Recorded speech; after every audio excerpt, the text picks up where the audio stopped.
나 주님의 기쁨 되기 원하네.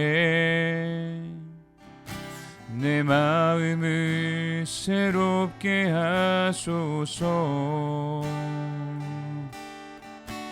새 부대가 되게 하여 주사 주님의 빛 비추게 하소서. 내가 원하는 한 가지 주님의 기쁨이 되는 것. 내가 원하는 한 가지 주님의 기쁨이 되는 것. 내가 원하는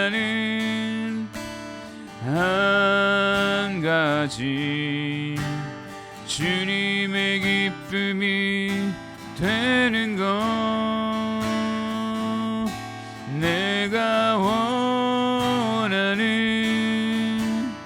한 가지 주님의 기쁨이 되는 것.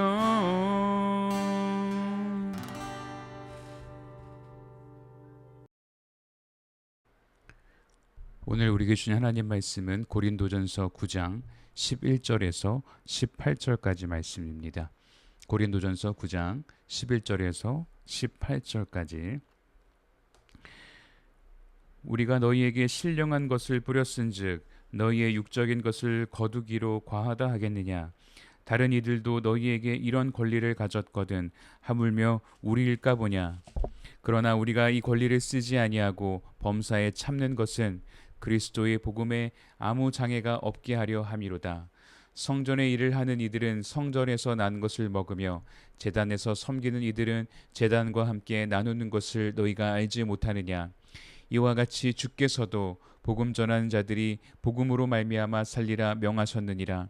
그러나 내가 이것을 하나도 쓰지 아니하였고 또 이 말을 쓰는 것은 내게 이같이 하여 달라는 것이 아니라 내가 차라리 죽을지언정 누구든지 내 자랑하는 것을 헛된 대로 돌리지 못하게 하리라. 내가 복음을 전할지라도 자랑할 것이 없음은 내가 부득불 할 일임이라. 만일 복음을 전하지 아니하면 내게 화가 있을 것이로다. 내가 내 자의로 이것을 행하면 상을 얻으려니와 내가 자의로 아니한다 할지라도 나는 사명을 받았노라.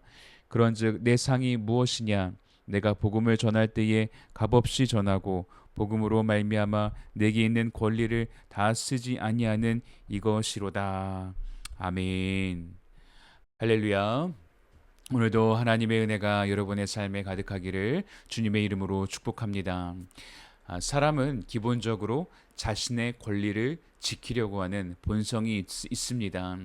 권리를 침해당한다고 생각할 때 억울함과 분노와 같은 부정적인 감정을 느끼는 것이 일반적이죠. 사람은 누구나 인정받고 싶어하고 손해보기 싫어하고 억울한 건 참기가 어렵습니다. 그런데 바울은 어땠습니까? 받을 수 있는데 받지 않고 누릴 수 있는데 누리지 않고 참고 견딥니다. 참고 견딘다는 말은 바울도 힘들었다라는 것이죠. 어렵다는 것입니다. 바울의 헌신과 희생은 아무리 생각해도 대단합니다. 그러나 더 중요한 것은 왜 바울이 자신의 권리를 사용하지 않았냐라는 것입니다. 첫 번째, 복음에 장애가 없게 하려고. 우리 12절 말씀 같이 한번 보겠습니다. 12절. 다른 이들도 너에게 이런 권리를 가졌거든 하물며 우리일까 보냐. 그러나 우리가 이 권리를 쓰지 아니하고 범사에 참는 것은 그리스도의 복음에 아무 장애가 없게 하려 함이로다. 아멘. 바울이 권리를 포기한 이유는 복음이 더 먼저이기 때문이었습니다. 고린도 교회 성도들 가운데 믿음이 연약해서 바울을 오해하는 사람들이 있었습니다. 바울도 결국 돈 때문에 복음 전하는 거 아니냐, 직업으로 하는 거 아니냐, 자기 유익을 챙기려고 한 것 아니냐, 이런 오해들이 있었기 때문에 바울은 복음이 막히는 것을 원하지 않았습니다. 그래서 차라리 손해 보기를 선택한 것입니다. 야, 오늘 나는 복음을 위해 포기한 것이 있는지 돌아보았으면 좋겠습니다. 복음보다 내 자존심을 더 붙들고 있지는 않았는가? 예수님을 위해서 손해보는 것을 얼마나 감당하고 있는가? 여러분, 우리가 늘 찬양하지 않습니까? 주의 교회를 향한 우리 마음, 희생과 포기와 가난과 고난, 하물며 죽음조차 우리를 막을 수 없네. 사랑하는 성도 여러분, 복음은 희생 없이 전해지지 않습니다. 복음을 위해 손해보고 또 참고 포기할 때 그곳에 복음의 능력이 나타나는 것입니다. 내가 하고 싶은 것 다 하고 또 붙잡고 싶은 것 다 붙잡으면서 복음의 삶을 살아가는 것, 이것은 불가능한 것입니다. 예수님도 우리를 위해서 자신을 내어주셨고 오늘 사도 바울도 자신의 권리를 내려놓았습니다. 저와 여러분도 예수님과 또 이 바울을 본받아서 복음을 위해 한 영혼을 위해 나를 내려놓을 수 있는 결단이 있게 되기를 주님의 이름으로 축복합니다. 자, 두 번째, 왜 바울은 기쁨으로 희생할 수 있었을까? 우리 18절 말씀 다시 한번 같이 보겠습니다. 18절.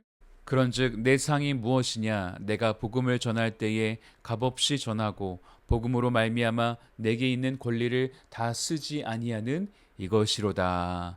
아멘. 바울은 무엇을 바라보았는가? 상을 바라보았습니다. 그런데 그 상은 세상 사람들이 생각하는 보상이 아니었습니다. 돈이나 명예나 편안함 같은 것이 아니었습니다. 바울이 바라본 상은 하나님께 인정받는 기쁨, 복음을 위해서 살아가는 영광이었습니다. 그래서 바울은 값없이 복음을 전하는 것 그 자체가 내 상이다라고 고백하는 것입니다. 우리는 이 세상 속에 살아가다 보니까 보상이라고 하면 자꾸 세상적인 것을 떠올리게 됩니다. 더 많이 가지게 되고 더 인정받게 되고 더 편안해지는 것을 생각하는 것이죠. 그러나 하나님이 주는 상은 이런 것과는 차원이 다른 것입니다. 여러분 그런 적 있지 않습니까? 나도 모르게 물질보다 예수님을 선택했는데 내 편안함보다 복음을 선택했을 때 세상에 줄 수 없는 기쁨이 있다는 것을 여러분 우리가 경험하게 되지 않습니까? 참 이상합니다. 세상적으로 보면은 손해를 봤으니 기분이 나빠야 되는데 내 안에 기쁨과 감사가 있는 것입니다. 내가 억지로 만들어낼 수 있는 감정이 아닌 것이죠. 이것이 바로 하나님이 우리 안에 주시는 은혜이고 오늘 바울이 이야기하는 상입니다. 사랑하는 성도 여러분, 예수님이 너무 귀하니까 복음이 너무 소중해서 기쁨으로 내 것을 내려놓을 수 있는 그 상을 받으실 수 있게 되기를 주님의 이름으로 축원합니다. 우리 같이 기도하겠습니다. 하나님 감사합니다. 오늘 말씀을 통해 참 그리스도인으로 살아가는 것이 어떤 것인지 생각해 보게 하심을 감사합니다. 오늘 사도 바울처럼 복음을 위해 예수님을 위해 나의 물질과 또 시간과 권리를 기쁨으로 포기할 수 있는 하나님의 사람들이 다 될 수 있도록 축복하여 주시옵소서. 감사드리며 예수님의 이름으로 기도하옵나이다. 아멘.